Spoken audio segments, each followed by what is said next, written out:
I've been playing music, and music was a big part of my life ever since I was a kid. When I was 12 years old, I started playing regularly in my local church, playing the drums.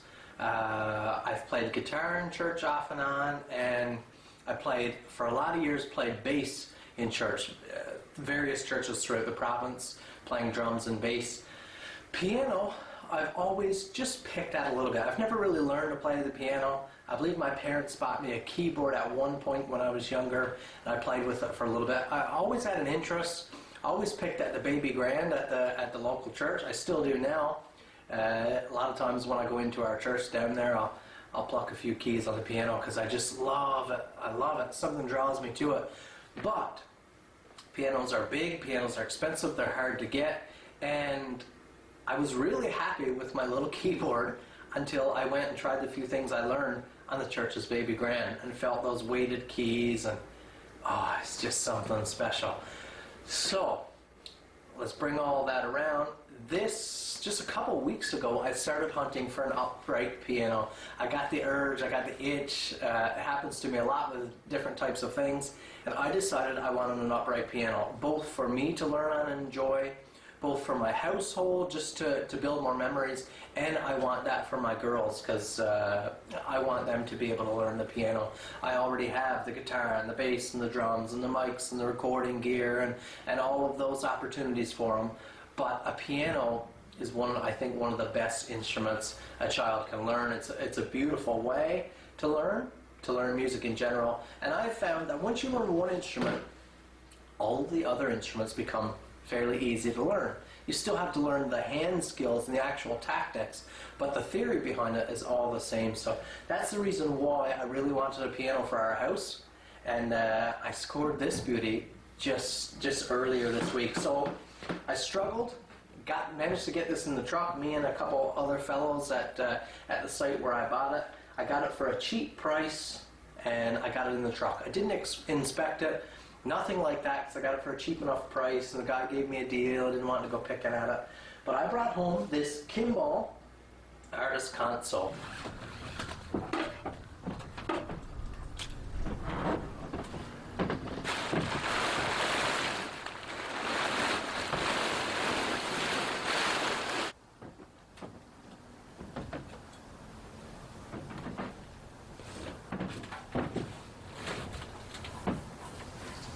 Kimball would be the brand name. They were probably the most popular piano manufacturer in the world, at least for a long time. They made more pianos, especially during the war era, than any other maker. They weren't considered a high-end maker like Steinway and Baldwin and Bosendorfer and those different other names that are just known for their outstanding quality. But Kimball would have been like a household name. It would have been the household standard, and this is just a beautiful rendition of it, in my opinion. The artist console here, that would refer to the style of piano. So it means it's an upright piano. It refers to the way the action is set up inside. And the height here, you notice it's not a player's piano with a real tall back. It's not a spinet, which would be a much lower piano. It's an artist console, so that refers to the way it's strung, the action, and the size of it, just the way it's laid out here. Now, although we have a complete piano, for its age, which I believe is roughly, I'm thinking it was built mid-70s, that's as far as I can tell. For its age, it's in exceptionally good condition, and it's all here. I'm guessing this piano lamp probably came with it back in the day, I don't know. This bench here, notice the matching leg engravings. It is the matching bench that was bought with the piano. So that gives me an idea that this was well taken care of. Nothing's beat up, everything is there, prim and proper. One thing I can tell is this piano hasn't been serviced or professionally done in a long time. And there are a few issues. Let me just run over what we have here. And in terms of the internal components, all the stuff in here, there's not much I can do with it, and there's not much the common man can do with it. It's something you need an experience, a professional.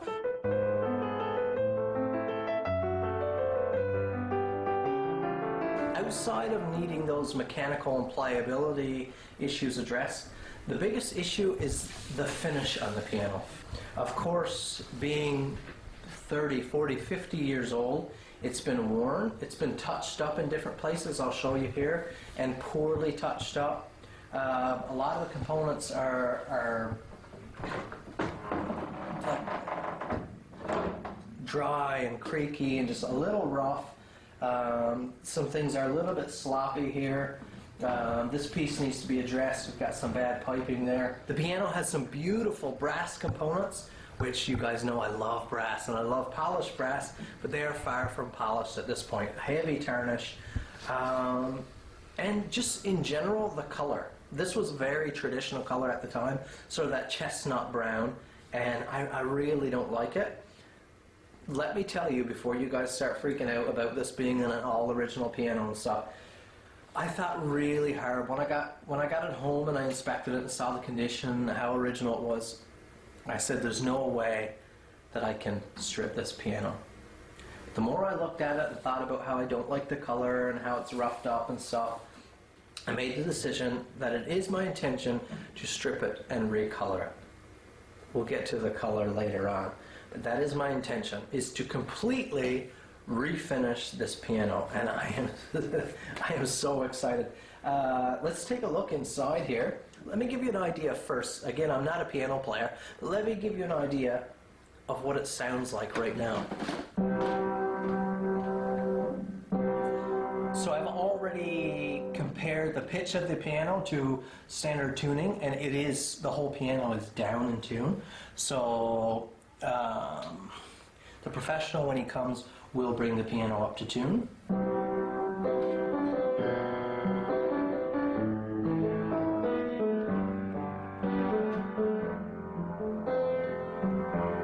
You can see it's fairly in tune with itself.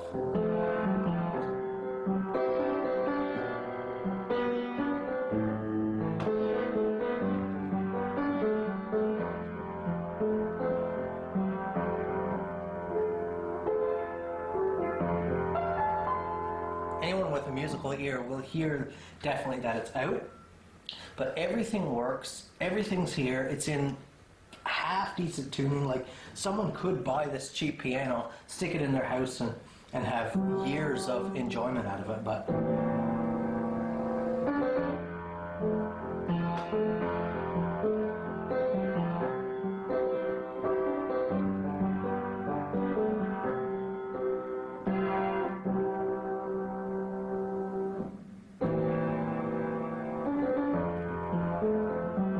it's addicting. It's addicting. I'm so excited to get this project started. Let me show you guys here under this cover. Just look at the original badging here. Just look at this. And I will not be changing the inside color here, and I will not be staining the inside of this cover. Just look at that. Now, from my reading, my study, so here are your strings. Here are your hammers.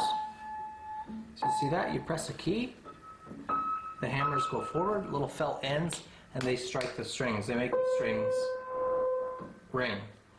The combined tensile force, when all these strings are in tune, entire tensile force on the back plate here is roughly 20 tons, 40,000 pounds of draw pressure. So that's why you have a massive, massive back plate here, and it just fascinates me. We'll start with some of the most obvious and easy to remove. Probably help to have a second person here for this. Before any real restoration or refinish work can be done on this piano, I need to remove as many pieces as I can to make my work easier. Now, luckily, these upright style pianos do have a lot of removable panels.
The Newfoundland Hobbyist is sponsored by EdgeProInc.com, ABS Busing in Middle Arm,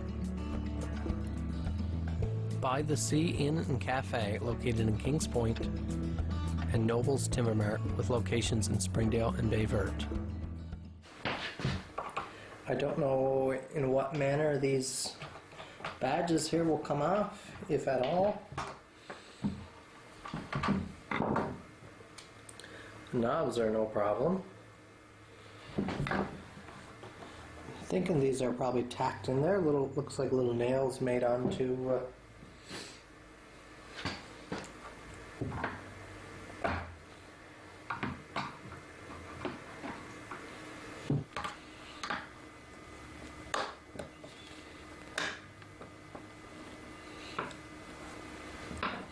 Yeah, just as I suspected. Just two little tacks.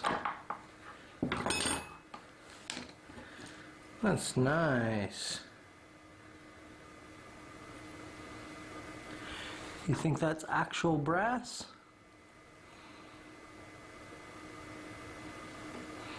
Or brass plated iron? I guess we'll see. I really don't want to mess up this little plate. But it looks like it's on with just some little tacks as well. Come on. Oh, those are so tiny.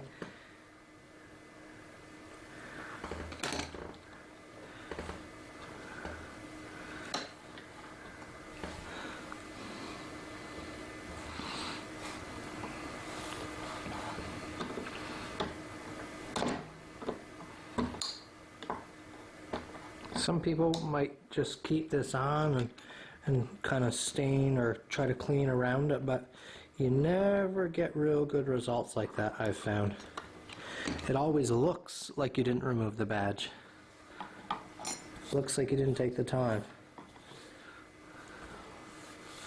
Look at the difference, the darker, sort of darker finish there.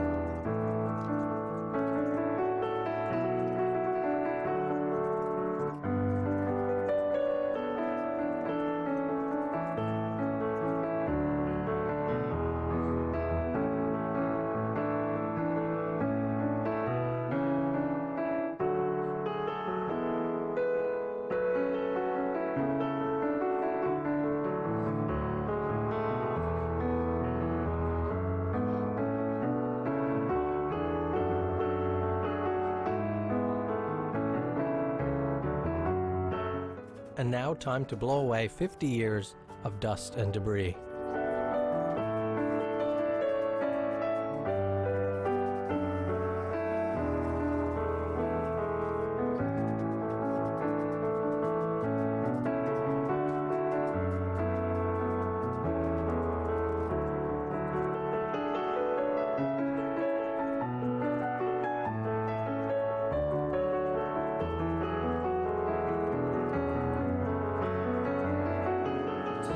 Pretty much entirely stripped. I've got all the easily removable faces taken off. I may consider removing these legs, but probably not. I'll probably manage to strip them on there. Covered up the keys just because I don't want anything on there, and remove the few end ones there so that there's really no chance of getting on there when I strip right down around this face here, because I want everything to be nice and clean, and I don't want you to be noticing any patches where I didn't successfully strip the piano. Other than that, I was pretty well ready. You can see we blew a lot of dust out there. There's a lot of dust in the bottom of the cabinet here. I'll address that before I start finishing the piano, because we're going to be making a little bit of dust of our own, sanding and whatnot. Got to remove these pedals, or I'm hoping to polish that brass. I chose the worst condition piece first. That is that top cover, which I believe has been re-stained and re-varnished since the original piano. was done, and there wasn't a good job done with it either. Very uneven finish compared to the rest of the piano in terms of the clear coat. Very worn, but it's also the top of the piano often becomes a shelf, a storage place like that. So just covering up that logo, that beautiful, beautiful insignia on there. But here we have the top. Not an overly big piece. I want to see how well this strips down. I chose a medium strength biodegradable stripper for this project. I thought that would be the safest option given the significance of the piece that I'm working on here. I didn't want to risk damage to the surface, especially since a lot of the surfaces are veneered. I first considered just sanding the piece to refinish the wood, but that would not have given me the results. And when working with veneered surfaces, sanding always gives a risk of breaking through the surface and destroying the piece. Waiting the proper length of time for that stuff to act is very, very difficult for me. But this looks like it really worked. Let's have a look here.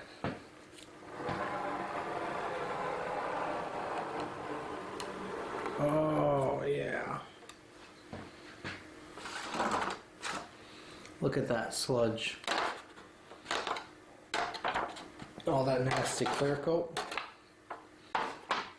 coming off that beautiful hardwood.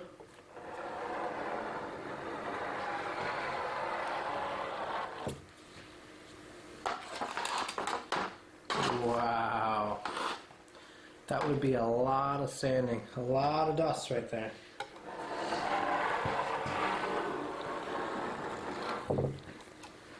I do have to be careful because this is a veneer top.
Sanding yet. That's just stripper and scraping.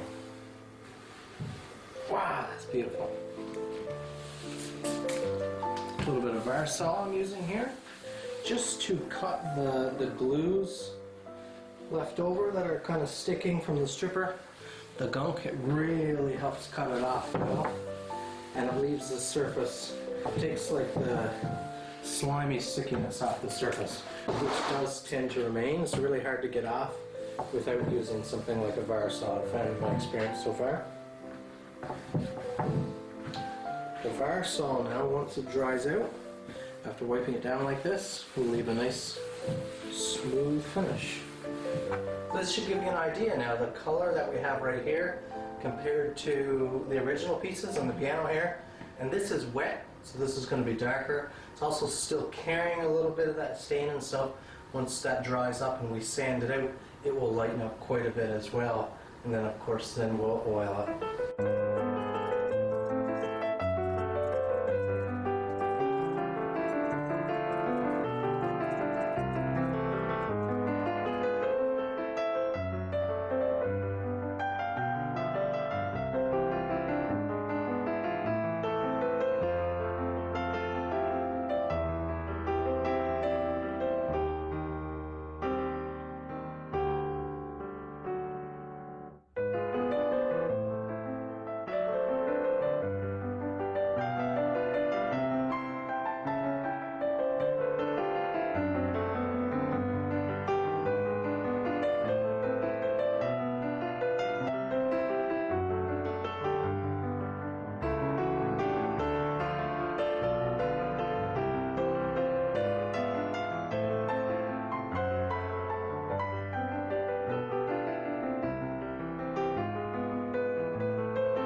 I really hope you are enjoying the progress being made so far on this little Kimball upright piano of mine.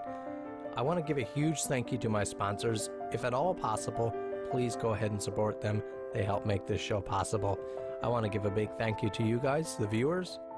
You are the reason we make this show in the first place, so thank you so much. If you're looking for any deeper content on this project or any more of my content, please go over to youtube.com and search my name, Kyle Noseworthy. And as always, make sure you tune in next week to the Newfoundland Hobbyist.